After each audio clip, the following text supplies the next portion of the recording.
आप सभी लोगों का अपने YouTube channel PCM crash course में स्वागत है। पिछली वीडियो में हमने कूलाम के नियम तक डिस्कस किया था।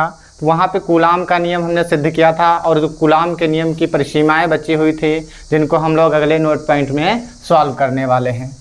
कूलाम के नियम की परिसीमाएं, कूलाम के नियम की परिसीमाएं।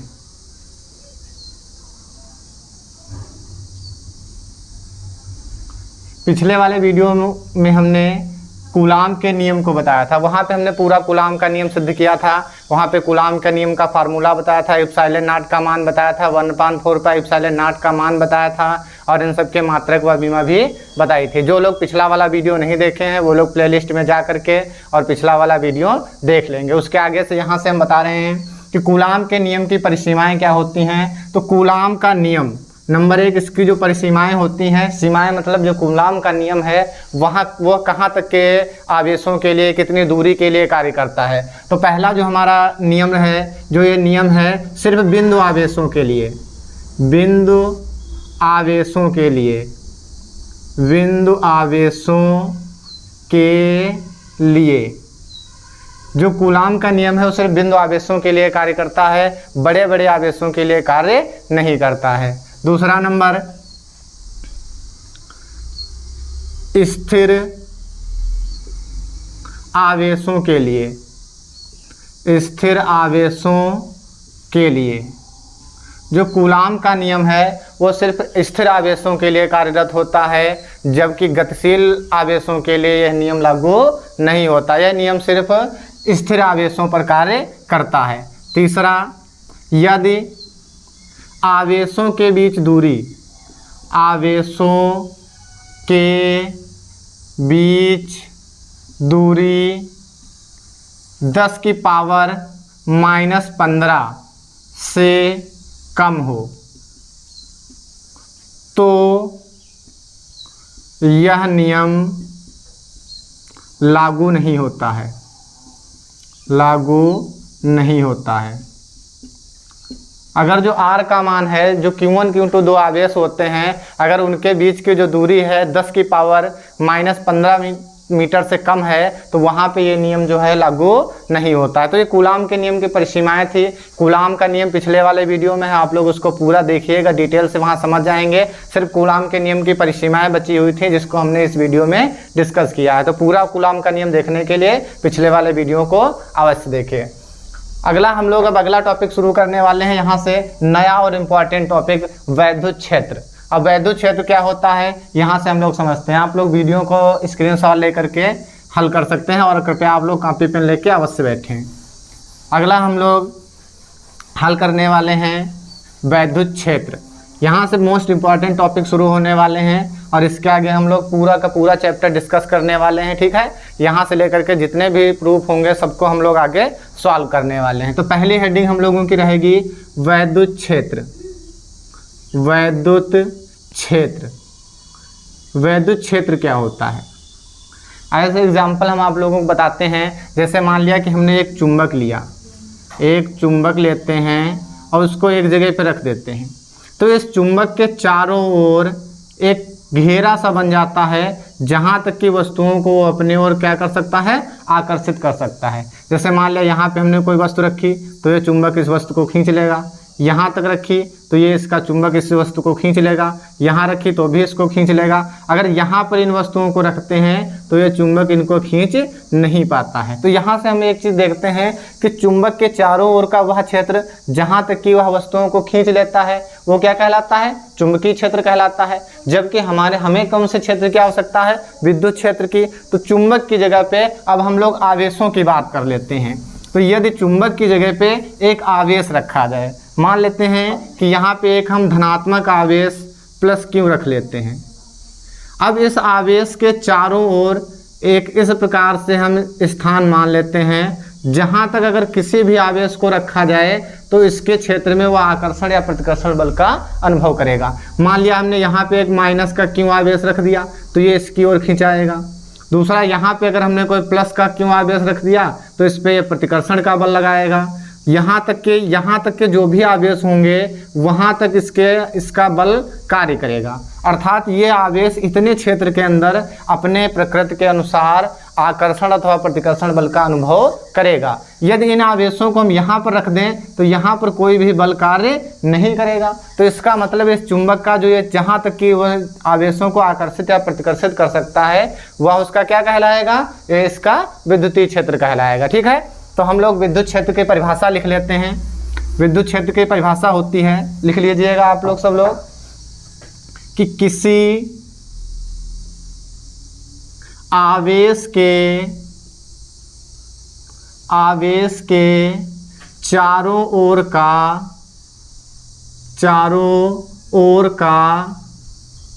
वह क्षेत्र जहाँ किसी अन्य आवेश को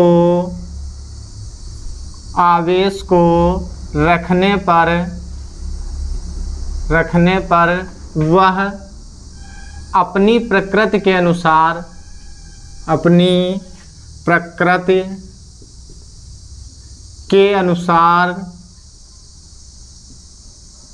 आकर्षण अथवा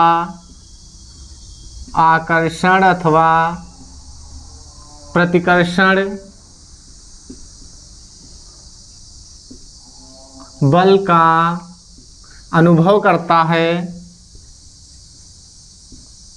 अनुभव करता है विद्युत क्षेत्र कहलाता है। वैद्युत क्षेत्र कहलाता है। समझ गए बात को सब लोग? तो कहने का मतलब जो विद्युत क्षेत्र है वो क्या है, किसी आवेश के चारों ओर का वह क्षेत्र जहां किसी अन्य आवेश को रखने पर वह आकर्षण अथवा प्रतिकर्षण बल का अनुभव करता है, क्या कहलाता है, विद्युत क्षेत्र कहलाता है। आकर्षण अथवा प्रतिकर्षण बल का अनुभव करने का मतलब यदि हम प्लस वाले आवेश के पास में प्लस आवेश रखेंगे तो प्रतिकर्षण का अनुभव करेगा, और अगर हम विपरीत आवेश को रखते हैं तो क्या करेगा, आकर्षण का अनुभव करेगा।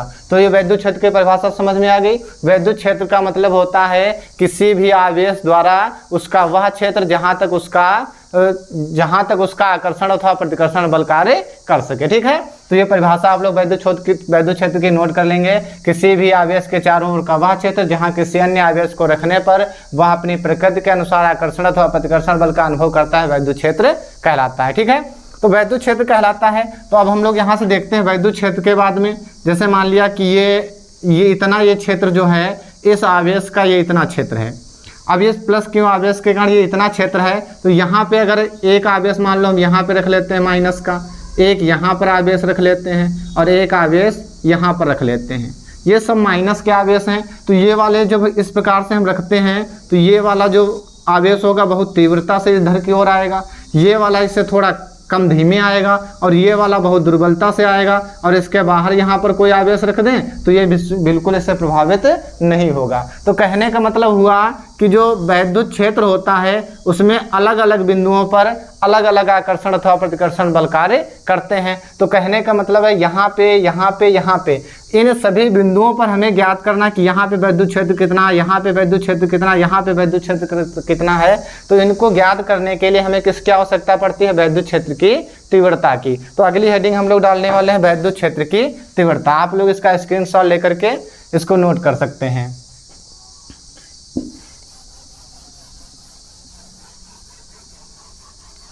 वैद्युत क्षेत्र की तीव्रता, अगली जो हेडिंग हमारी होने वाली है वैद्युत क्षेत्र की तीव्रता। तो देखिए वैद्युत क्षेत्र की तीव्रता क्या होती है। अगली हेडिंग हमारी रहेगी वैद्युत क्षेत्र की तीव्रता।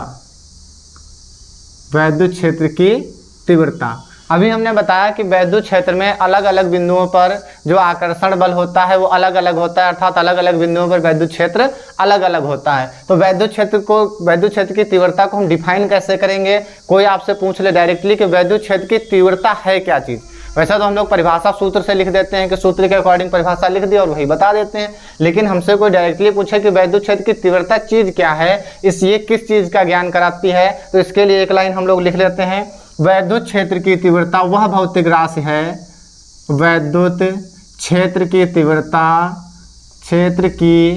तीव्रता वह भौतिक राशि है, वह भौतिक राशि है जो हमें वैद्युत क्षेत्र के किसी भी बिंदु पर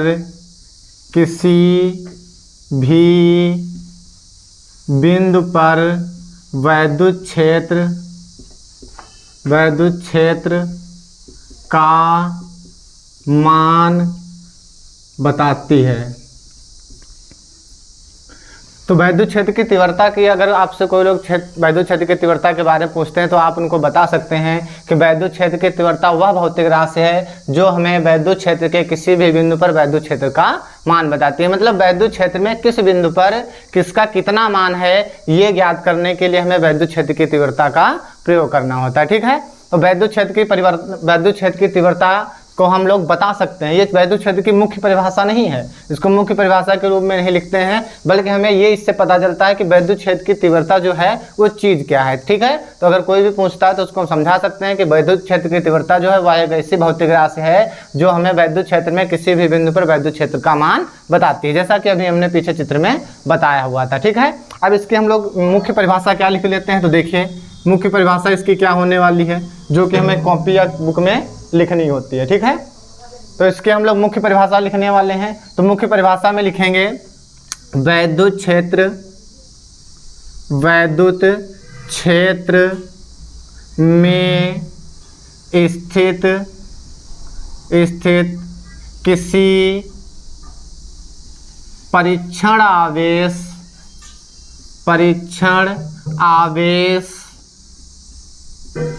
आवेश को कहाँ से प्रदर्शित करते हैं, Q0 से। तो वैद्युत क्षेत्र में स्थित किसी परीक्षण आवेश पर लगने वाला बल, परीक्षण आवेश पर लगने वाला बल F, परीक्षण आवेश पर लगने वाला बल कौन सा है, F, व परीक्षण आवेश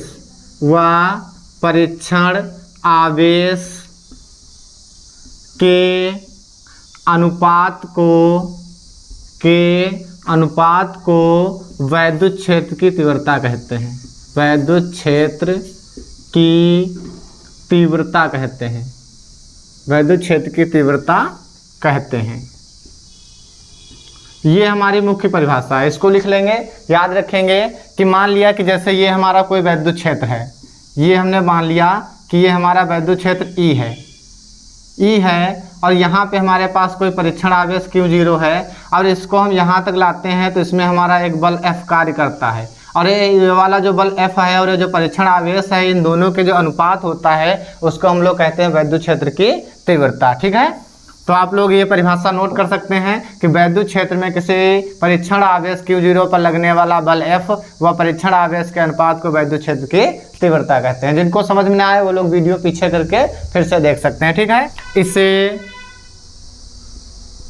E से प्रदर्शित करते हैं। काहे से प्रदर्शित करते हैं, E से प्रदर्शित करते हैं। याद रखना, इसे कैपिटल E से प्रदर्शित करते हैं।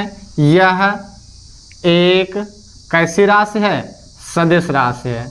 वैद्युत क्षेत्र की तीव्रता एक सदिश राशि है, वैद्युत क्षेत्र की तीव्रता एक सदिश राशि है। अतः परिभाषा से हम लोग देखते हैं कि वैद्युत क्षेत्र में स्थित किसी परीक्षण आवेश Q0 पर लगने वाला बल F व परीक्षण आवेश के अनुपात को वैद्युत क्षेत्र की तीव्रता कहते हैं। तो इसका मतलब जो E बराबर होगा वो F बटा Q0 होगा, E बराबर F बटा Q0 होगा, क्योंकि ये सदिश राशि हैं तो इनके ऊपर हम लोग ऐसे वेक्टर लगा सकते हैं। ये हमारा फार्मूला होता है। ठीक है, इसका हम लोग मात्रक लिख देते हैं। इसका मात्रक क्या होता है, इसका मात्रक यहाँ से देख लेते हैं। F और बटे Q0 है। F होता है बल, बल का मात्रक होता है न्यूटन और प्रति Q का मात्रक होता है कूलाम। तो इसका वैद्युत क्षेत्र की तीव्रता का मात्रक क्या हो गया, न्यूटन प्रति कूलाम। इसकी विमा इसकी निकाल लेते हैं हम लोग। विमा क्या हो जाएगी इसकी, अब विमा में हम लोग देखते हैं एफ। एफ हमारे पास क्या दिया हुआ है, एफ हमारे पास बल है और बल की विमा क्या होती है, एम एल टी की पावर -2 और बटे कूलाम। कूलाम का फार्मूला, कूलाम जो है हमारा क्यू जो हमारा आवेश है, और पीछे जब हमने कूलाम का नियम सिद्ध किया तो वहाँ पे हमने क्यू की विमा निकाल के, क्यू बराबर हमारा फार्मूला जो कक्षा 10 में होता है, क्यू बराबर IT होता है, वहाँ से इसकी जो विमा है वह A और T बन जाती है। तो क्यू की जो विमा होती है वह हमारी A और T होती है। इसको हम ऊपर ले जाते हैं इन लोगों को, तो ये हमारा M ऐसे ही लिखा रहेगा और L ये हो गया, T यहाँ पे इसकी पावर 1 है और ये एक पावर ऊपर जाएगी माइनस की हो जाएगी तो -3, और A ऊपर जाएगा तो A की पावर हो जाएगी -1। तो ML T की पावर -3 A की पावर -1, ये इसकी विमा हो गई। ये वैद्युत क्षेत्र हमारा कंप्लीट हो गया। आप लोग इसका स्क्रीनशॉट ले सकते हैं और जो भी चीज़ समझ में ना आई है वीडियो को पीछे बैक करके फिर से देख सकते हैं। अब अगली हेडिंग हमारी है, अगली हेडिंग हम लोग डालेंगे वैद्युत बल रेखाएं। वैद्युत बल रेखाएं,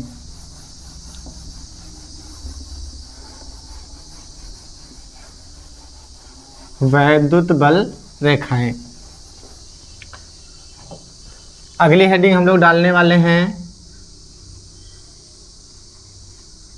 वैद्युत बल रेखाएं। ये भी समझ लेते हैं वैद्युत बल रेखाएं क्या चीज़ होती हैं। तो इनकी एक छोटी सी परिभाषा होती है। आप लोग कॉपी पेन लेके साथ में बैठे और हम बोल रहे हैं और आप लोग लिखते रहेंगे, ठीक है। कि किसी वैद्युत क्षेत्र के अंदर खींची गई वे काल्पनिक रेखाएं जो वैद्युत क्षेत्र की दिशा को अविरत प्रदर्शित करें वैद्युत बल रेखाएं कहलाती हैं, ठीक है। तो इसकी आप लोग परिभाषा नोट कर लेंगे और देखिए कैसे प्रदर्शित करती हैं। एक बार देखिए, जैसे पहला एक चित्र हम बना रहे हैं, ये एक हम प्लस क्यू आवेश ले रहे हैं। प्लस क्यू से जो वैद्युत बल रेखाएं होती हैं वो बाहर की ओर होती हैं। ये वैद्युत बल रेखाएं प्लस से बाहर की ओर, ये इधर जाओ, ये बाहर की ओर। अब जबकि जो हमारा माइनस का आवेश होता है उस पर जो वैद्युत बल रेखाएं हैं वो बाहर से अंदर की ओर आती हुई प्रतीत होती हैं और ये काल्पनिक होती हैं। इनको सिर्फ हम लोग मान लेते हैं, जैसा कि परिभाषा में लिखाया है हमने, याद रखेंगे, ठीक है। परिभाषा में लिखा है कि किसी वैद्युत क्षेत्र के अंदर खींची गई वे काल्पनिक रेखाएं जो वैद्युत क्षेत्र की दिशा को अविरत प्रदर्शित करती हैं वैद्युत बल रेखाएं कहलाती हैं, ठीक है। तो ये वाला हम एक फर्स्ट चित्र में देखते हैं कि ये प्लस वाली रेखाएं होती हैं और ये जो प्लस आवेश है उसके कारण जो रेखाएं हैं बाहर की ओर होती हैं वैद्युत बल रेखाएं, और माइनस आवेश के कारण अंदर की ओर दिशा इनकी होती है। तो इन आवेशों से हम सिर्फ ये ध्यान देते हैं कि यहाँ पे जो प्लस का आवेश होगा उससे बाहर की ओर दिशा होती है वैद्युत बल रेखाओं की, और जो माइनस का आवेश होता है उसमें अंदर की ओर वैद्युत बल रेखाओं की दिशा होती है। जैसे हम वैद्युत बल रेखाओं के प्रदर्शन को इस प्रकार समझ सकते हैं, एक प्लस क्यू आवेश है और इधर से हम एक माइनस क्यू आवेश रख लेते हैं। अब इधर से इधर की ओर जो इसकी दिशा होगी ये इधर की ओर, क्योंकि ये वाला कहता है बाहर की ओर जाओ और माइनस वाला कहता है इधर की ओर आओ। अगले वाले स्टेप में यही स्टेप यहाँ पर भी होगा, ये प्लस वाला जो भी है उसकी दिशा माइनस की ओर ही होती है। इस टाइप से इसके चित्र को हम लोग समझ सकते हैं। और ये वैद्युत बल रेखाएं काल्पनिक होती हैं, इनको हम लोग मान लेते हैं कि ये वैद्युत बल रेखाएं दिखाई पड़ रही हैं और ये बाहर की ओर, और इसमें ये अंदर की ओर वैद्युत बल रेखाएं। ये वैद्युत बल रेखाओं का प्रदर्शन होता है, आप लोग इसको भी बना लेंगे, ठीक है। परिभाषा हमने बोल दी है, आप लोग वहां से नोट कर लेंगे बोली हुई परिभाषा को, और ये दोनों चित्र यहाँ पे बना लेंगे। ये तुम्हारी वैद्युत बल रेखाएं सिर्फ दिशा को प्रदर्शित करती हैं और कि कौन से आवेश किस दिशा में प्रवाहित हैं, ठीक है, किस आवेश की दिशा किधर की ओर है, ठीक है। आप लोग इसका स्क्रीनशॉट लेकर के इसको नोट कर लें।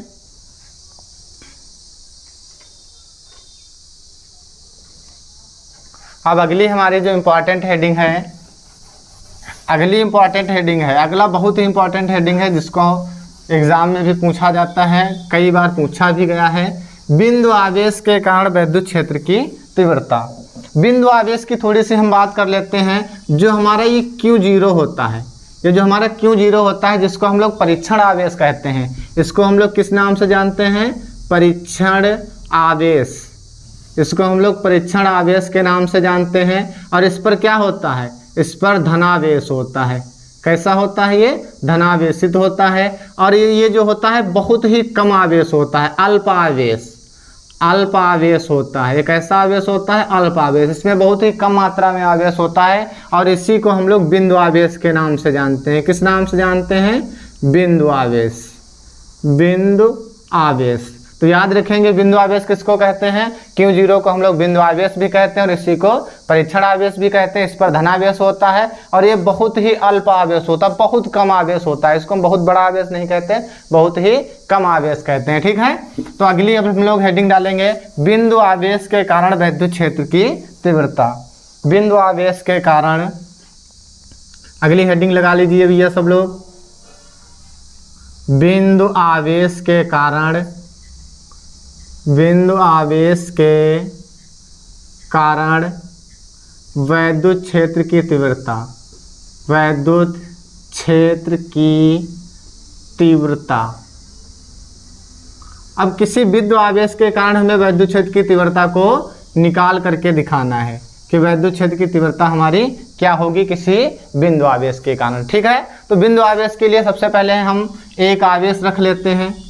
एक आवेश हमने प्लस का ये वाला रख लिया यहाँ पर, इस बिंदु पे एक प्लस आवेश रख लिया। यहाँ से r दूरी पर, कितनी दूरी पर भैया? r दूरी पर क्या कर लेते हैं? एक परीक्षण आवेश, अर्थात जिसको हम लोग क्या कहते हैं? बिंदु आवेश। इससे कितनी दूरी पर? r दूरी पर एक बिंदु आवेश रख लेते हैं और यहीं पे एक बिंदु हम P मान लेते हैं। एक बिंदु क्या मान लेते हैं भैया?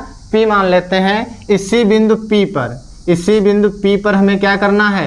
विद्युत क्षेत्र की तीव्रता E की गणना करनी है। समझ लो, फिर से देख लेते हैं। छोटा सा चित्र है, इसमें कुछ नहीं करना होता है। एक हम प्लस Q आवेश ले लेते हैं, उसको r दूरी पर एक बिंदु आवेश के इसके इस आवेश से r दूरी पर एक बिंदु आवेश ले लेते हैं, वहीं पर एक बिंदु P मान लेते हैं और उसी बिंदु P पर हमें क्या करना होता है? विद्युत क्षेत्र की तीव्रता की गणना करनी होती है। ये देखो यहाँ पे हमें विद्युत क्षेत्र की तीव्रता की गणना करनी है। छोटा सा चित्र है, इसमें कुछ नहीं, सिर्फ ऐसा समझ लो कि यहाँ से यहाँ तक r दूरी मानी, यहाँ पे एक परीक्षण आवेश रख लिया, इसी पे बिंदु P मान लिया और यहाँ इसी बिंदु पर ये हमने इधर इसकी दिशा बनाई है। दोनों आवेश कैसे हैं? धनावेशित हैं और धनावेशित आवेश एक दूसरे को क्या करते हैं? प्रतिकर्षित करते हैं, दूर ढकेलते हैं। तो यहाँ पे हमने इधर की ओर ये तीर बनाया है। ठीक है, और इस बिंदु P पर E को ज्ञात करना है। ठीक है, याद रखेंगे। तो इसका माना जो लिखा जाता है हम लोग लिख लेते हैं। क्या लिख लेंगे भैया? माना, ठीक है, प्लस Q आवेश से r दूरी पर एक परीक्षण आवेश या बिंदु आवेश Q0 रखा हुआ है, जहां पर एक बिंदु P है और उस बिंदु P पर विद्युत क्षेत्र की तीव्रता की गणना करनी है। ठीक है, तो इस टाइप से हम लोग इतना बना लेने के बाद में जो माना है वो वाला लिख लेते हैं। ठीक है, और जो माना वाला लिख लेते हैं तो अब हम लोग यहाँ से हल करना शुरू करते हैं। तो देखिए क्या हल करना शुरू करना है। यहाँ से देखते हैं कूलाम के नियम से। किसके नियम से भैया? कूलाम के नियम से। कूलाम के नियम से। कूलाम का नियम से भैया सबसे पहले माना वगैरह लिख लेना, जो भी हमने बोला है। ठीक है, वो माना लिखने के बाद में यहाँ से आप लोग लिखना शुरू करना। तो कूलाम का नियम क्यों लेके आए हैं? यहाँ पे देखो एक प्लस Q आवेश है, एक Q0 है, दो अलग अलग आवेश हैं और इनके बीच की जो दूरी है वो r है। और कूलाम के नियम में हमने पढ़ाया था कि कूलाम का नियम r दूरी हो, दो आवेशों के बीच में जब r दूरी हो तो उनके बीच में जो बल लगता है वहां से कूलाम का नियम लगता है। पिछले वाली वीडियो में आप लोग जाके देख लें। तो कूलाम के नियम से, तो कूलाम का नियम हम लोग पढ़े हैं, क्या होता है?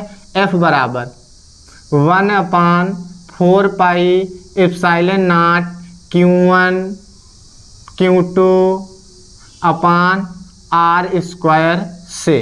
ये कूलाम का नियम होता है। ठीक है, और ये कहाँ के लिए है? निर्वात अथवा वायु के लिए है। ठीक है, तो जो हमने माना वाले में लिखेंगे तो वहाँ पे आप लोग लिख जरूर देना, एक लाइन में लिख देना कि माना Q प्लस Q, ठीक है, प्लस Q से r दूरी पर एक बिंदु आवेश Q0 स्थित है, जहाँ पर बिंदु P है और जिस बिंदु P पर विद्युत क्षेत्र की तीव्रता की गणना करनी है, जो कि निर्वात अथवा वायु में स्थित है। ये वाला लिखने के बाद में कूलाम के नियम से लिखना शुरू करेंगे कि F बराबर 1/4 pi epsilon not Q1 Q2 upon r square से। ये हमारा फार्मूला होता है। ठीक है, अब यहाँ से हम लोग जब कूलाम के नियम से जब इसमें मान रखेंगे तो हमारे पास जो समीकरण बनने वाली है तो F बराबर 1/4πε0। Q1 की जगह पे प्लस का Q है तो केवल Q रख देंगे, और Q2 की जगह पे हमारा क्या है Q0 है तो Q0 लिख देंगे और बटे r², और समीकरण नंबर हमारी ये हो जाएगी 1। इतनी बात समझ गए आप लोग? जो बात समझ में आए वीडियो को बैक करके फिर से देख लीजिएगा, ठीक है। कूलाम के नियम से हमने लिख दिया। अतः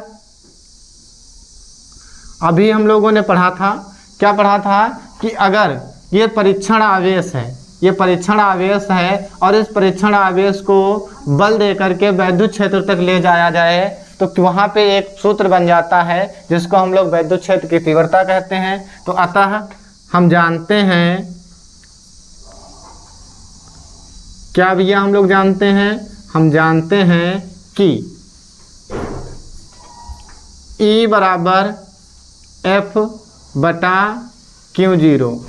ठीक है। कि अगर ये हम लोग जानते हैं कि अगर कोई आवेश है उस पर अगर कोई एक बल कार्य कर रहा है और अगर परीक्षण आवेश को उस वैद्युत क्षेत्र तक ले जाया जाए तो वहाँ पे ये सूत्र अर्थात वैद्युत क्षेत्र की तीव्रता जो होती है E बराबर F/Q0 होती है। यहाँ से हम लोग केवल F का मान निकालना चाहें तो देखिए, या यहाँ से F का मान निकालेंगे तो तुम्हारा F बराबर हो जाएगा E और Q 0। इसको हम लोग समीकरण नंबर 2 मान लेते हैं। हमने तिरछी गुणा करा दी इसकी तो F बराबर E इंटू Q हो गया, ठीक है। अब क्या करना है, समीकरण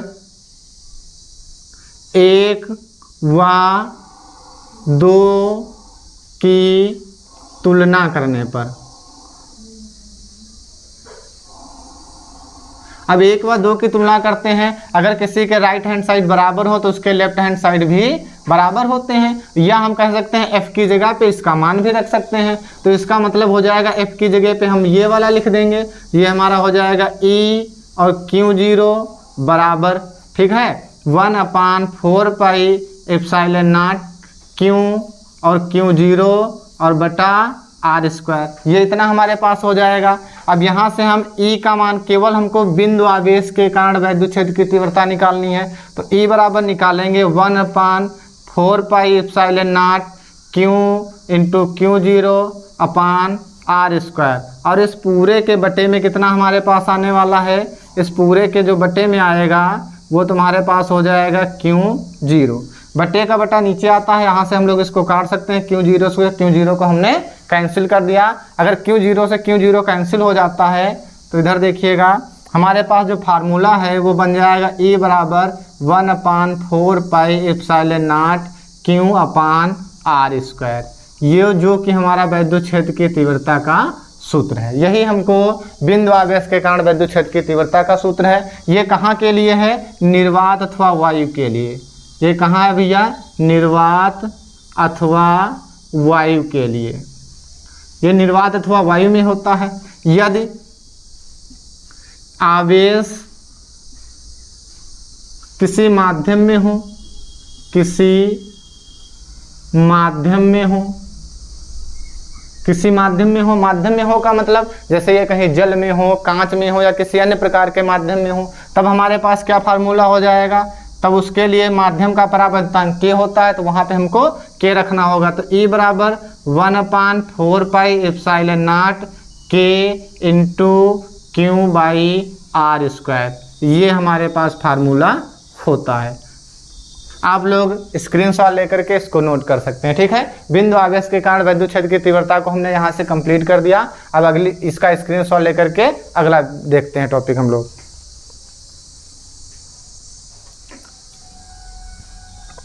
अगला हम लोग नोट पॉइंट देख लेते हैं, कुछ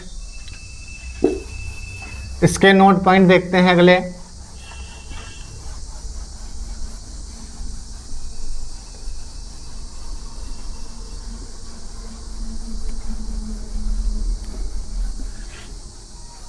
मात्रक विमा वैद्युत क्षेत्र की तीव्रता का जो पहले होता है वही रखेगा। अब हम लोग इसके नोट पॉइंट में देखते हैं।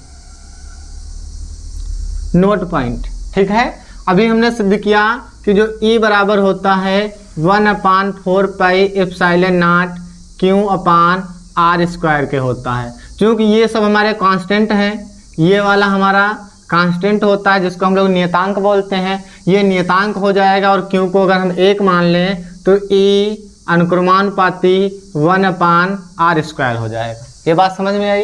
ये एक हमारा नियतांक होता है, अनुक्रमानुपाती नियतांक, जो कि हम लोग कूलाम के नियम में पढ़ाया भी था कि अनुक्रमानुपात को हटाते थे तो 1/4πε0 लगाते थे, यही मान के स्मॉल के बराबर होता था। ठीक है, तो ये एक नियतांक होता है और क्यू का मान हम 1 मान लेते हैं, तो ई जो अनुक्रमानुपाती होता है 1/r² के होता है। इसका मतलब ये हुआ कि जब r का मान अगर हम बढ़ाते जाएंगे तो ई का मान घटता जाएगा, और ऐसे घटेगा जैसे r का मान हम 2 रख लेते हैं तो 2 का स्क्वायर 4 होता है, तो ई का मान 4 गुना घट जाएगा।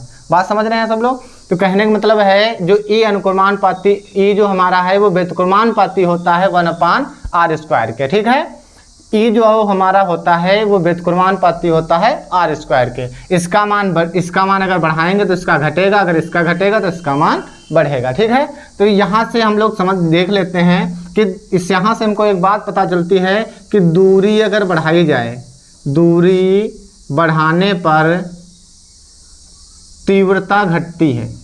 तीव्रता क्या होती है? घटती है।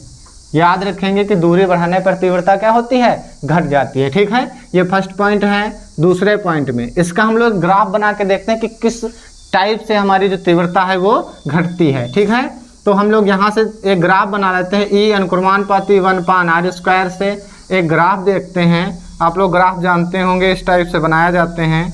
ठीक है, तो इधर हम ई ले लेते हैं और इधर हम लोग r² ले लेते हैं। तो इसका जो ग्राफ होता है, अगर हम यहाँ से इसका मान बढ़ाएंगे तो इसका मान घटेगा, और इसका मान घटेगा तो इसका मान बढ़ेगा। तो इसका मतलब इसके लिए जो ग्राफ बनता है वो इस टाइप से एक ग्राफ बनता है। मतलब एक तरफ से मान बढ़ रहा है तो दूसरी तरफ से मान तेजी से घट रहा है। ठीक है, तो इस वाले ये जो हमारा चित्र बनता है इसको हम लोग कहते हैं अति परवलयाकार। किस प्रकार का बनता है?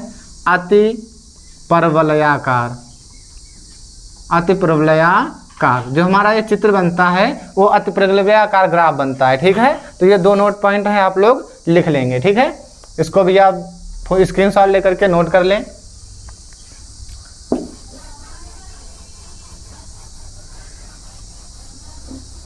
हम वीडियो के साइड में हट जाते हैं, तो अब आप लोग इसका स्क्रीनशॉट लेकर के नोट कर लिया करें। ठीक है, अब हम लोग अगली हेडिंग देखने वाले हैं। अगर 2 तीव्रताएं दी गई हैं तो उनका हम परिणामी कैसे निकालेंगे? कहीं पे E1 दिया है, कहीं पे E2 दिया है, तो उनका हम लोग परिणामी कैसे निकालेंगे? तो अगली हेडिंग आप लोग डाल लेंगे 2 तीव्रताओं का परिणामी। 2 तीव्रताओं का परिणामी। 2 तीव्रताओं का परिणामी। ठीक है भैया, राइटिंग से थोड़ा हमारी कंप्रोमाइज़ कर लेंगे। ठीक है, हम इतना अच्छा लिखते हैं तो उसकी कोई बात नहीं है, आप लोग समझ लेंगे। 2 तीव्रताओं का परिणामी। ठीक है, हम मान लेते हैं नंबर 1 में अगर कोई 2 तीव्रताएं हैं, ये मान लिया कि एक ये E1 है और एक हमारे पास E2 है। ये E1 है और ये E2 है। दोनों तीव्रताओं की अगर दिशा एक ही ओर है, समझिए ध्यान से, अगर 2 तीव्रताएं हैं, दोनों तीव्रताओं की दिशा एक ही ओर है, तो जो इनका परिणामी तीव्रता होती है E, वो हो जाती है E बराबर E1 प्लस E2। जो परिणामी तीव्रता होगी वो E बराबर E1 प्लस E2 होगी। दूसरे बिंदु में हम लोग ध्यान देते हैं कि अगर 2 तीव्रताएं हैं, दोनों की दिशाएं विपरीत हैं, ये एक इधर की ओर है और दूसरी इधर की ओर है, तो इसके लिए हमारी जो परिणामी तीव्रता E होती है वो E1 अंतर E2, E1 अंतर E2 होती है। इसका मतलब समझ गए हैं, E1 अंतर E2 मतलब डिफरेंस का ये चिन्ह होता है। इसका मतलब ये है कि जो ज़्यादा होगा उसको आगे रखेंगे, जो कम होगा उसको पीछे रखेंगे। ठीक है, ये अंतर होता है। तीसरे टाइप में हम लोग देखते हैं, तीसरे टाइप में कि अगर कोई भी 2 तीव्रताएं, मान लिया ये इधर की ओर एक तीव्रता, इधर की ओर E1 है और ये यहाँ से थीटा कोण बनाती हुई, कितना कोण बनाती हुई?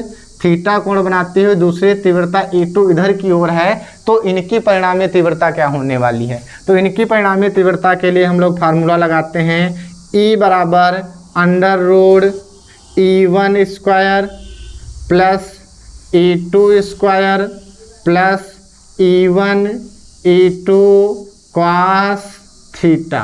तो इसके लिए जो परिणामी तीव्रता होती है हमारी E बराबर E1 under root E1 square plus E2 square plus E1 E2 into cos theta. ठीक है, आप लोग इन चीज़ों को स्क्रीनशॉट लेकर के नोट करते रहें, बढ़िया सुंदर से नोट्स बनाएंगे। ठीक है, जो आपके विद्यालय में और पेपर में सब कहीं काम आने वाले हैं। इसको आप लोग नोट कर लीजिए, स्क्रीनशॉट लेकर के इसको नोट कर लें।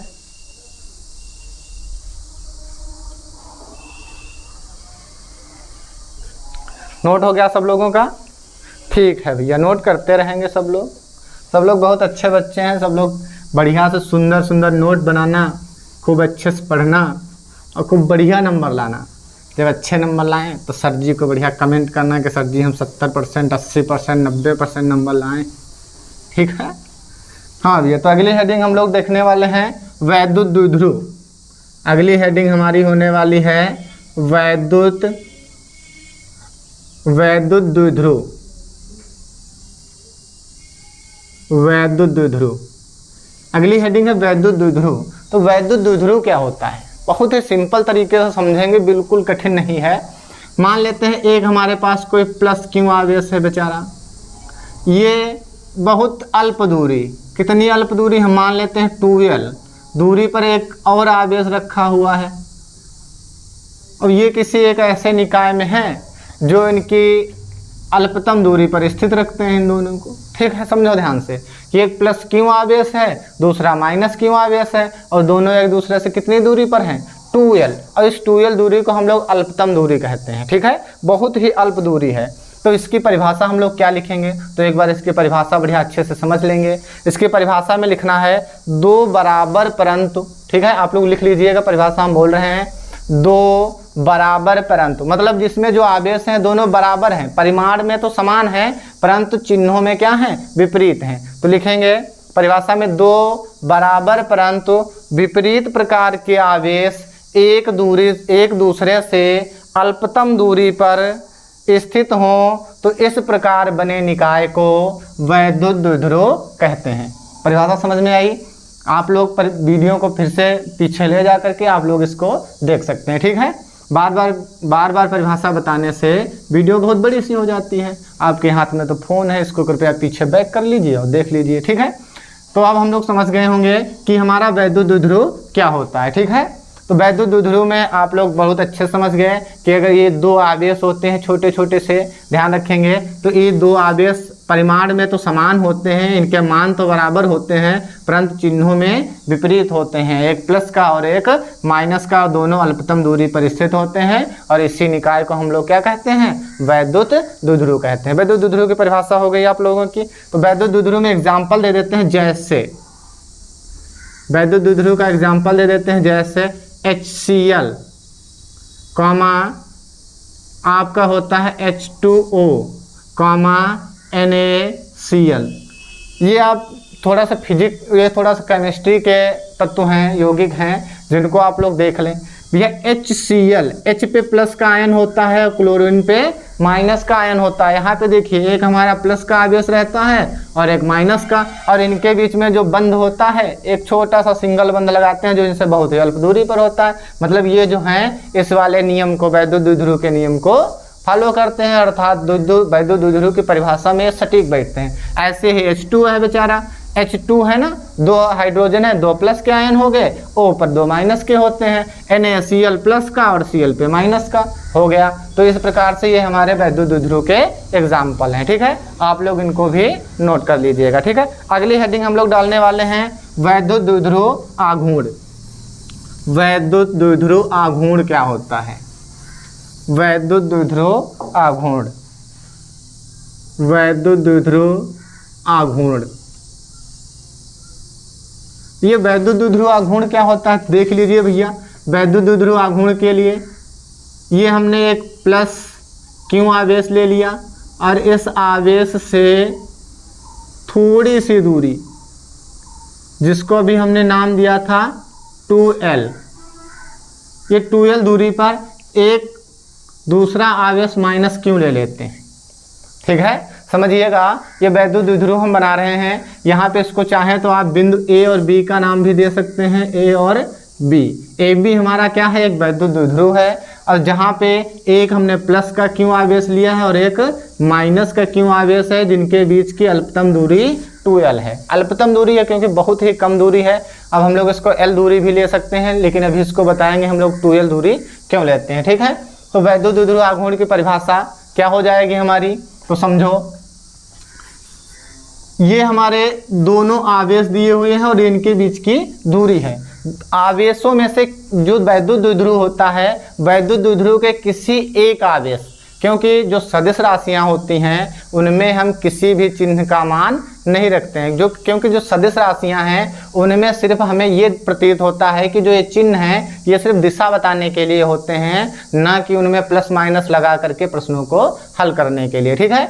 तो ये जो प्लस माइनस है ये सिर्फ हमको दिशा दिखाते हैं कि किस आवेश की दिशा किधर की ओर है, ठीक है। तो ये इन दोनों में से किसी एक आवेश को ले लेते हैं और इनके बीच की जो अल्पतम दूरी होती है उसकी हम उससे गुणा कर देते हैं, वही हमारा हो जाता है वैद्युत द्विध्रुव आघूर्ण, ठीक है। तो इसकी हम लोग परिभाषा लिखेंगे, किसी वैद्युत द्विध्रुव में उपस्थित, लिख लीजिए परिभाषा हम बोल रहे हैं, किसी वैद्युत द्विध्रुव में उपस्थित एक आवेश, किसी वैद्युत द्विध्रुव में उपस्थित एक आवेश और उसके बीच की अल्पतम दूरी के गुणनफल को वैद्युत द्विध्रुव आघूर्ण कहते हैं।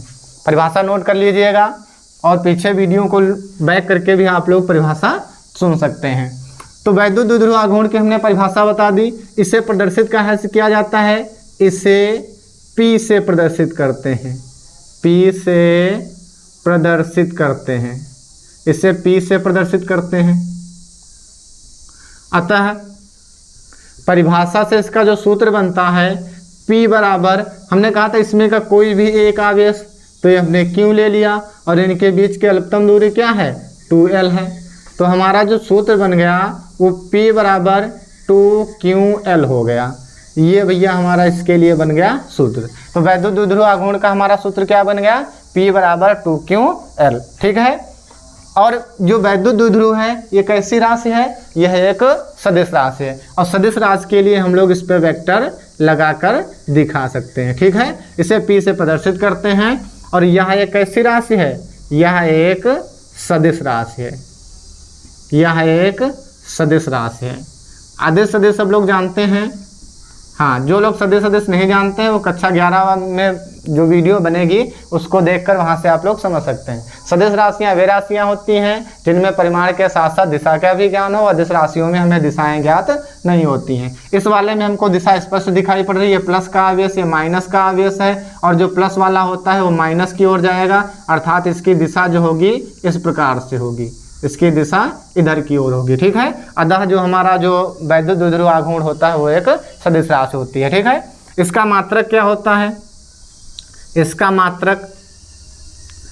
मात्रक हम लोग लिख लेते हैं। इसके मात्रक में 2ql दिया हुआ है, तो 2 तो हमारा अचर पद है, ये संख्या है, इसका तो कोई मात्रक नहीं लिखना है। क्यों मतलब आवेश होता है, आवेश का मात्रक कूलाम होता है, कूलाम हो गया, और इनटू ये गुणे में है तो इनटू l का होता है मीटर। तो हमारे पास जो वैद्युत द्विध्रुव आघूर्ण का जो मात्रक आता है वो क्या हो गया, P बराबर 2ql, ठीक। जो हमारा सूत्र हो गया वो P बराबर 2ql और जो हमारा मात्रक हो गया वो कूलाम इंटू मीटर हो गया, ठीक है। इसकी विमा भी हम लोग निकाल सकते हैं। इसकी विमा क्या हो जाएगी, विमा अगर निकालें तो 2 हमारा अचर पद है, इससे कोई मतलब नहीं। Q का होता है तुम्हारा 80 और L का होता है लेंथ मतलब L। तो इसको अगर हम सही से लिखना चाहें तो हो जाएगा L T और A, ये हमारी इसकी हो गई विमा, ठीक है। विमा को हमेशा बड़े ब्रैकेट में लिखा जाता है। तो ये हमारा वैद्युत द्विध्रुव आघूर्ण था। आप लोग इसका स्क्रीनशॉट लेकर के इसको नोट कर सकते हैं, आप लोग इसको नोट कर लीजिएगा।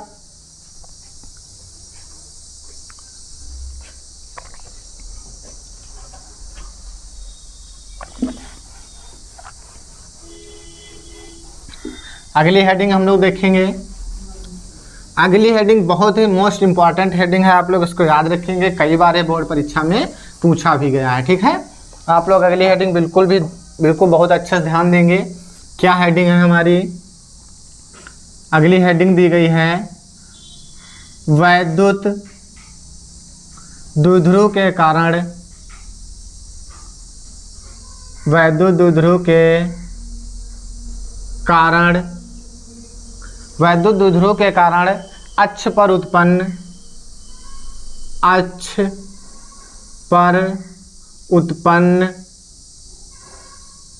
वैद्युत क्षेत्र की तीव्रता, वैद्युत क्षेत्र की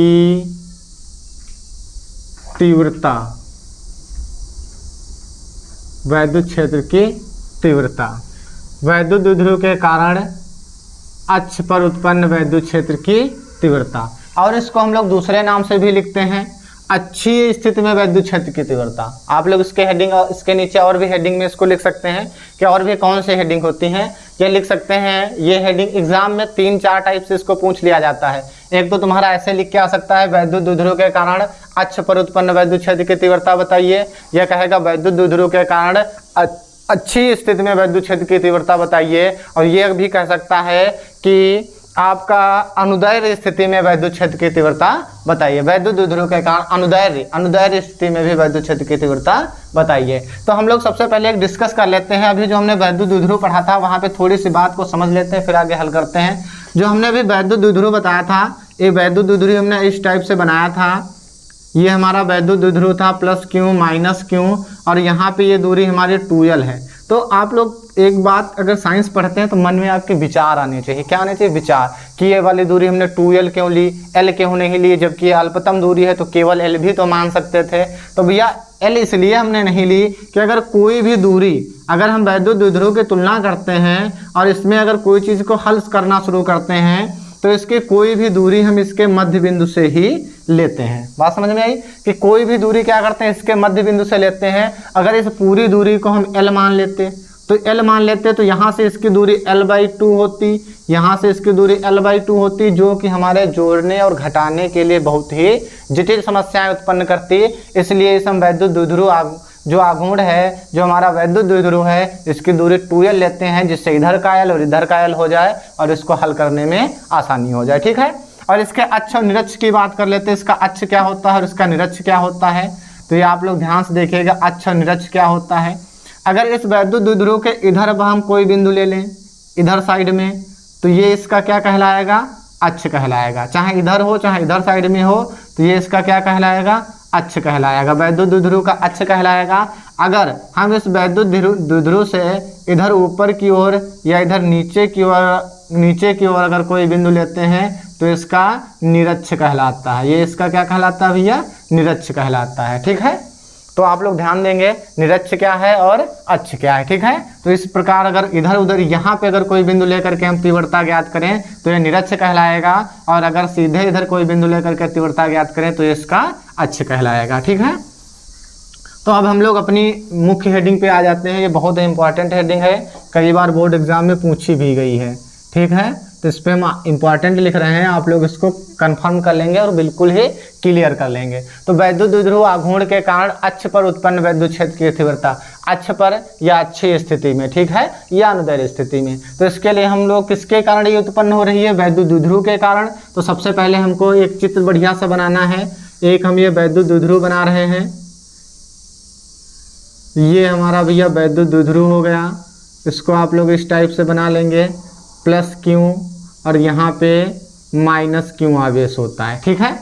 और यहाँ इसका ये हम लोग मिड पॉइंट ले लेते हैं, इसका मध्य का बिंदु, और इसको हम लोग O नाम दे देते हैं।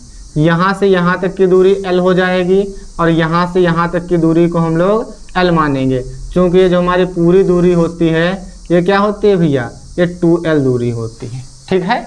इसके अक्ष पर, ये इसका अक्ष होगा इधर, इसके अक्ष पर एक हम कोई बिंदु P ले लेते हैं। इसके अक्ष पर भैया कोई एक बिंदु हम क्या ले लेते हैं? P ले लेते हैं। ये अक्ष पर एक बिंदु P ले लिया है। इसी बिंदु P पर क्या करना है? वैद्युत क्षेत्र की तीव्रता जो E है उसको हमें क्या करना है? ज्ञात करना है। वैद्युत क्षेत्र की तीव्रता E को क्या करना है? ज्ञात करना है। अब देखिए ध्यान से एक बार, अब यहाँ से ये जो बिंदु है P, ये तुम्हारा कितनी दूरी पर है?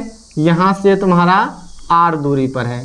ध्यान से समझेंगे कि जो ये जो हमारा मुख्य बिंदु जो हमने O माना है, इस O से जो बिंदु P है वो R दूरी पर है। तो इसलिए हम कह सकते हैं इस -Q आवेश से, इस बिंदु P तक की जो दूरी होगी वो क्या होगी, देखो ध्यान से, ये यहाँ पे ये यहाँ से लेकर के यहाँ तक की दूरी r है, तो माइनस q से अगर हम इसकी दूरी लिखेंगे तो ये r में से ये वाली इतनी दूरी घट जाएगी, तभी तो आएगा। तो यहाँ से लिख देंगे r माइनस एल। और यहाँ से अगर प्लस q से यही दूरी को हम लोग देखते हैं बिंदु P तक की दूरी, तो ये तुम्हारी हो जाएगी r और प्लस का l, क्योंकि यहाँ से यहाँ तक r है और बाहर इतनी दूरी l कम है, तो ये तुम्हारी दूरी हो जाएगी r प्लस l। तो यहाँ पे हम लोग सब लोग ध्यान से समझ लेते हैं, ये हमारा एक वैद्युत द्विध्रुव है, ठीक है, जिसके अक्ष पे हमने कोई एक बिंदु क्या मान लिया है भैया, P मान लिया है। और जो हमने एक बिंदु P माना है, इसी बिंदु P पर वैद्युत क्षेत्र की तीव्रता क्या करनी है, ज्ञात करनी है। और इस वैद्युत द्विध्रुव की जो दूरी है वो 2l है। और यहाँ से अगर इसको दो भागों में बांट दें तो ये l हो जाएगा, इधर का l हो जाएगा। और इस वैद्युत द्विध्रुव के मध्य बिंदु से r दूरी पर एक बिंदु P है, ठीक है, इसी बिंदु P पर E ज्ञात करनी है। और प्लस q आवेश से जो इसकी दूरी है वो r प्लस l है, और माइनस q आवेश से इसकी जो दूरी है r माइनस l है, ठीक है। इतनी बात हम लोग समझ गए। तो अब हम लोग समझ लेते हैं इनकी दिशाएं क्या क्या होने वाली हैं। यह प्लस का q आवेश है, ये इसको इधर की ओर दूर भेजता है, तो ये इस आवेश के कारण जो वैद्युत क्षेत्र की दिशा होगी, वैद्युत क्षेत्र की दिशा E1, मान लिया इस आवेश के कारण जो लगने वाला वैद्युत क्षेत्र है वो E1 इधर की ओर होगा। माइनस q आवेश, माइनस q वाला कहता है हमारी तरफ आओ, तो इनकी तरफ जो ये होगा ये तुम्हारा यहाँ पर E2 होगा। समझ लिए बात को, कि मतलब जो माइनस q आवेश है उसके लिए इधर की ओर बल, और जो तुम्हारा प्लस का q आवेश है उसके लिए इधर की ओर बल तुम्हारा कार्य करेगा, ठीक है। तो हमने E1 और E2 दोनों को नोट कर दिया यहाँ पर। अब इसमें दिया क्या क्या क्या हमें मानना है, क्या क्या लिखना है, तो माना वाना जो भी होता है आप लोग लिख लिया करें अपने मन से, बाकी हम आप लोगों को बोल देते हैं, ठीक है। तो लिख लीजिएगा आप लोग इसका माना। तो माना एक वैद्युत द्विध्रुव है जिसका नाम हम लोग दे सकते हैं A और B, और आसान हो जाएगा। अब इसका माना हम लोग लिखते हैं, माना AB एक वैद्युत द्विध्रुव आघूर्ण है जिसके सिरों पर प्लस q व माइनस q आवेश अल्पतम दूरी 2l पर स्थित हैं। और इस वैद्युत द्विध्रुव आघूर्ण का मध्य बिंदु क्या है, O है, और इस मध्य बिंदु O से r दूरी पर एक बिंदु P स्थित है जिस पर हमें वैद्युत क्षेत्र की तीव्रता ज्ञात करनी है, तथा O से P तक की जो दूरी है वो हमारी r है, और माइनस q आवेश से P तक की जो दूरी है वो r माइनस l है, तथा प्लस q आवेश से बिंदु P तक की जो दूरी है वो हमारी r प्लस l है, तथा माइनस q आवेश के कारण प्लस q आवेश के कारण उत्पन्न वैद्युत क्षेत्र की तीव्रता E1 है, तथा माइनस q आवेश के कारण उत्पन्न वैद्युत क्षेत्र की तीव्रता E2 है। इतना हम लोग लिख लेंगे और इसके बाद में यहाँ से नीचे लिखना शुरू करेंगे। माइनस q आवेश के कारण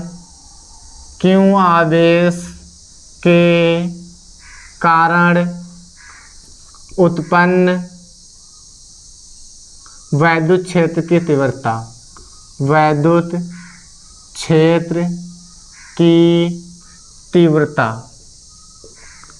E1 बराबर, वह माइनस के कारण हमने कौन सी मानी है, माइनस के कारण हमारी E2 है, ठीक है, और जो प्लस वाला है उसके कारण हमने क्या माना है, E1 है, तो इसको क्या हम लोग प्लस आवेश कर देते हैं, E1 माइनस वाला बाद में लिख लें, उससे कोई दिक्कत नहीं।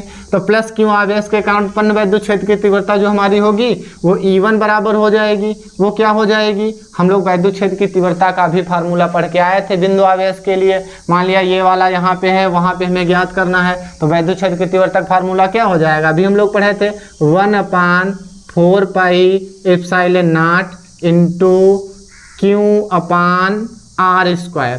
तो r स्क्वायर, और हमने देखो प्लस q आवेश के कारण, तो प्लस q आवेश ये है, इससे कितनी दूरी पर है, ये वाला r प्लस l दूरी पर है। तो जो दूरी हमारी r स्क्वायर जहाँ पे हुआ करती थी वहाँ पे हम लोग क्या लिख देंगे, r प्लस l का होल स्क्वायर, और इसको हम लोग बना देंगे समीकरण नंबर 1। ठीक है, इतनी बात सबको समझ में आई। जो बात ना समझ में आए वीडियो को पीछे करके फिर से देख लेंगे, ठीक है। प्लस q आवेश के कारण उत्पन्न वैद्युत क्षेत्र की तीव्रता ये हो गई। तो माइनस q आवेश के कारण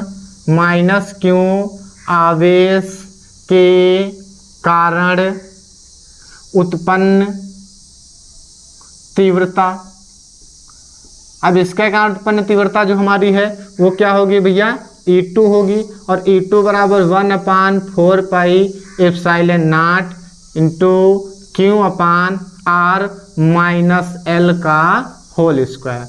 अब देखिए ये माइनस क्यों आवेश है, तो आप लोग सोच रहे होंगे कि यहाँ पे माइनस का चिन्ह क्यों नहीं रखा। तो अभी हमने बताया था कि विद्युत क्षेत्र की तीव्रता एक सदिश राशि है और सदिश राशियों में ये चिन्ह नहीं रखे जाते हैं, सिर्फ वहाँ पे ये चिन्ह जो है दिशा बताने के लिए होते हैं। तो यहाँ पे इसकी दिशा हमें ज्ञात हो गई कि किधर की ओर है और इसका चिन्ह हम यहाँ पे नहीं रखते हैं। तो इसका और यहाँ से माइनस क्यू से बिंदु P तक की जो दूरी है वो हमारी कितनी है, R माइनस L है, जो कि हमने R स्क्वायर की जगह पे रख दी और ये दोनों समीकरण हमारी बन गई, समीकरण 1 और समीकरण 2।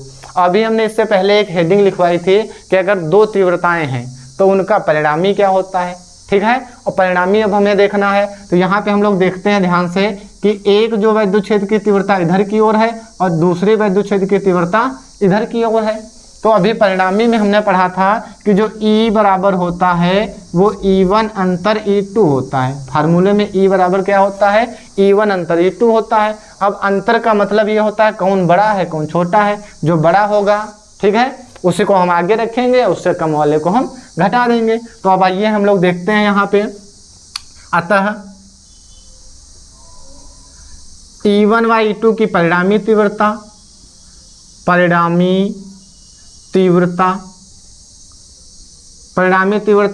E बराबर, अब हम लोग देखते हैं इसमें बड़ा कौन है छोटा कौन है। तो इसमें देखो R प्लस L और इसका स्क्वायर दिया हुआ है, तो समझो भैया ये R प्लस L, तो ये वाला तो तुमको बड़ा दिखाई दे रहा है क्योंकि ये दूरी देखो यहाँ से यहाँ तक बहुत भारी दूरी है, ये देखो खूब भारी भरकम दूरी है, खूब ज़्यादा दूर। और हमने अभी बताया था कि जो दूरी में बड़ा होगा वो तीव्रता के लिए क्या हो जाएगा, छोटा हो जाएगा। और यहाँ पे देखो दूरी कम है तो यहाँ पे तीव्रता क्या होगी, अधिक होगी, जो कि अभी हमने पीछे आपको पढ़ाया था, बताया था कि अगर जो दूरी होती है, दूरी की जो तीव्रता होती है वो व्युत्क्रमानुपाती होती है, दूरी बढ़ गई तीव्रता घट गई। तो इसका मतलब क्या हुआ, आप समझ गए कि कौन छोटा है कौन बड़ा है। तो इसका मतलब जो E2 है वो बड़ा है और E1 क्या है, छोटा है। तो परिणामी तीव्रता तुम्हारी क्या हो जाएगी, E2 माइनस E1। अब ये बात बिल्कुल समझ में आ गई यहाँ तक। जिसको भैया समझ में आए वीडियो को पीछे करिए, फिर से देखिए। E बराबर अब हमारे पास आ जाएगा E2 माइनस E1। तो E2 का मान भैया ये देखो रखा हुआ है, ये वाला मान E2 का समीकरण नंबर 2 से 1/4 pi epsilon not into Q upon R minus L का होल स्क्वायर और माइनस E1 की जगह पे भैया हम पूरा मान E1 का रख देंगे, 1/4 pi epsilon not into Q upon R plus L का होल स्क्वायर, यहाँ से यहाँ तक भैया। अब दोनों में देखो Q है, 1/4 पाई एप्सिलॉन नॉट कॉमन है, तो इन दोनों को हम भैया ले लेते हैं बाहर। तो 1/4 पाई एप्सिलॉन नॉट और ये 1 की जगह पे Q भी कॉमन है तो Q भी, तो Q/4 पाई एप्सिलॉन नॉट को हम कॉमन ले लेते हैं। तो हमारे पास देखो क्या बचता है, ये भी बाहर गया ये भी बाहर गया, तो इसकी जगह पे आ गया 1/R माइनस L का होल स्क्वायर और माइनस यहाँ पे आपका हो जाएगा 1/R प्लस L का होल स्क्वायर और ये ब्रैकेट हम लोग बंद कर लेते हैं, ठीक है। अब इसको हल कर लेते हैं ब्रैकेट को। तो E बराबर Q/4 pi epsilon not bracket, इसकी क्या होती है तिरछी गुणा, इसकी इससे गुणा, इसकी गुणा, नीचे की गुणा, जिनको भिन्न हल करना आता है वो लोग देख लें, इसकी गुणा, इसकी गुणा, नीचे की गुणा। तो R प्लस L का होल स्क्वायर ये लिख देंगे, बीच में माइनस लगा है तो माइनस लगा देंगे और ये हो जाएगा R माइनस L का होल स्क्वायर और पूरे में नीचे में हो जाएगा R माइनस L का स्क्वायर और R प्लस L का होल स्क्वायर और ये ब्रैकेट हम लोग बंद कर देते हैं, ठीक है। आप लोग अब इसके आगे का हम लोग यहाँ पे सॉल्व करने वाले हैं, तो देखिएगा ये, ठीक है। आप लोग एक चित्र बना लें, चित्र का स्क्रीनशॉट ले लें और चित्र को पहले से बना लें। तो चित्र इधर का हम इरेज किए दे रहे हैं, ठीक है। आप लोग इसको चित्र को पहले ही बना लेना, चित्र को आप लोग पीछे से देख करके बना लेंगे पहले ही, बाद में इसको लिखना आरंभ करेंगे, ठीक है। तो अब यहाँ से हम लोग इसको हल करना शुरू करते हैं। तो हमारे पास हो जाएगा E बराबर Q upon 4 pi epsilon not, bracket में हल करते हैं। इसका होल स्क्वायर खोलेंगे तो a स्क्वायर मतलब r का स्क्वायर प्लस l का स्क्वायर प्लस 2r और l, ये फार्मूला होता है a प्लस b का होल स्क्वायर। पता होगा a प्लस बी का होल स्क्वायर क्या होता है, a square plus b square plus 2ab, वो फार्मूला लगा दिए। बीच में माइनस लगा हुआ है तो भैया माइनस लगा देंगे। इनको एक बार और ब्रैकेट में लिख लेते हैं। यहाँ पे भैया हम लोग फार्मूला लगाए r माइनस एल का होल स्क्वायर, तो माइनस वाला भी फार्मूला सेम ही होता है, सिर्फ माइनस का 2rl हो जाएगा। तो ये तुम्हारे पास हो जाएगा a r स्क्वायर प्लस का l स्क्वायर और माइनस का 2r और l, ये वाला ब्रैकेट बंद नीचे। अब यहाँ पे देखो भैया इस पर भी स्क्वायर है, इस पर भी स्क्वायर है, मतलब दोनों पर स्क्वायर लगा है। तो इसको हम लोग ऐसे लिख सकते हैं, कैसे लिख सकते हैं, r माइनस एल और इंटू r और प्लस l, और इस पूरे का हो जाएगा भैया स्क्वायर। इस टाइप से इसको हम लोग लिख सकते हैं, ठीक है। अब यहाँ पे इसको हम लोग हल कर लेते हैं। E बराबर Q upon 4 pi epsilon not, bracket में। अब यहाँ से देखो हम इस ब्रैकेट को हटा रहे हैं तो हो जाएगा r square plus l square plus 2rl, minus से खोलेंगे तो सब चिन्ह अंदर के बदल जाएंगे।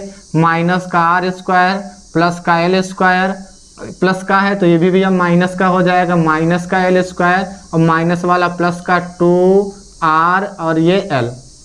ये यहाँ तक भैया हमने नोट कर लिया। नीचे अब एक फार्मूला देखो बन रहा है r माइनस एल और r प्लस l, तो ये एक बार जोड़ दो एक बार घटा दो वाला सूत्र होता है, आप लोगों ने पढ़ा होगा। a square minus b square बराबर a प्लस बी और a माइनस बी, मतलब ऐसे लिखा हुआ हो तो इसको हम लोग इस टाइप से लिख सकते हैं। तो इसका मतलब हो जाएगा r स्क्वायर और माइनस का l स्क्वायर और पूरे का क्या हो जाएगा, होल स्क्वायर। इस टाइप से इसको लिख लेंगे।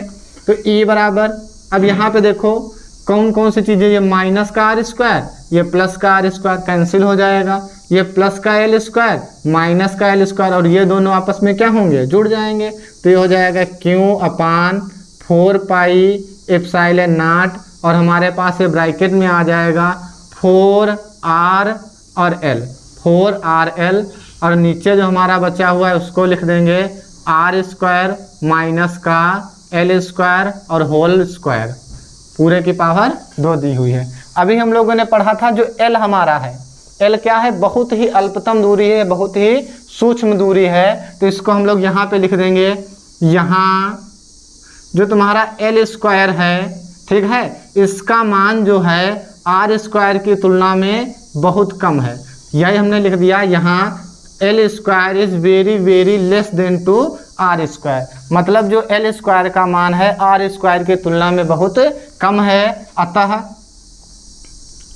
l स्क्वायर को नगण्य मानने पर, क्या भैया मान लेते हैं, नगण्य मानने पर, अगर इसको हम नगण्य मान लेते हैं तो नगण्य मानने का मतलब हुआ ये तो बिल्कुल ना के बराबर हो गया। अगर ये वाला ना के बराबर हो गया तो हमारे पास हो जाएगा E बराबर Q 4, इसकी हमने गुणा करा दी 4Q L R और बटे में हो जाएगा 4 पाई एप्सिलॉन नॉट और इंटू ये वाला तुम्हारे पास हो जाएगा r स्क्वायर और l स्क्वायर, तो केवल हो जाएगा r स्क्वायर और इसका स्क्वायर, और l स्क्वायर को हमने 0 मान दिया तो इसका मतलब ये वाला पूरा पद गायब हो गया। तो इसको थोड़ा सा अच्छा करके लिख लें, E बराबर 1/4 pi epsilon not into 4Q और L और R और बटे r स्क्वायर की जगह पे हो जाएगा r की पावर 4।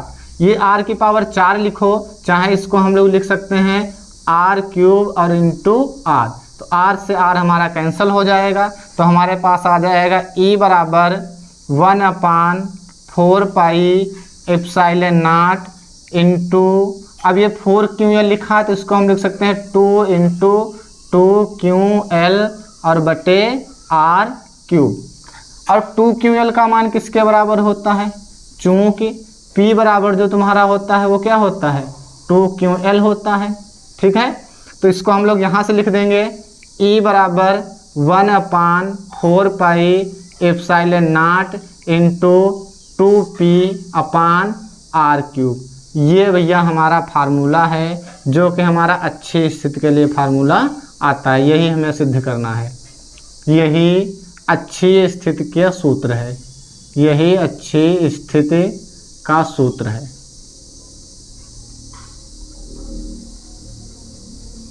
आप लोग नोट कर लेंगे, इसका स्क्रीनशॉट ले लेंगे। तो अच्छी स्थिति में जो हमारा फार्मूला आता है वो E बराबर 1/4 पाई एप्सिलॉन नॉट 2p/r³ आता है। आप लोग इसको नोट कर लीजिए और इसका स्क्रीनशॉट लेकर के लिख लीजिए। अब इसमें ये जो हमारा फार्मूला आया है, अब हम लोग इसके आगे लिख लेते हैं। ये जो हमने सूत्र यहाँ पे सिद्ध किया है, E बराबर 1/4 पाई एप्सिलॉन नॉट, जो हमारा ये आया है E बराबर 1/4 pi epsilon not into 2p/r³। ये वाला जो हमारा फार्मूला है ये काहे के लिए है? वायु अथवा निर्वात के लिए। वायु अथवा निर्वात के लिए। निर्वात के लिए ये फार्मूला वायु अथवा निर्वात के लिए है। यदि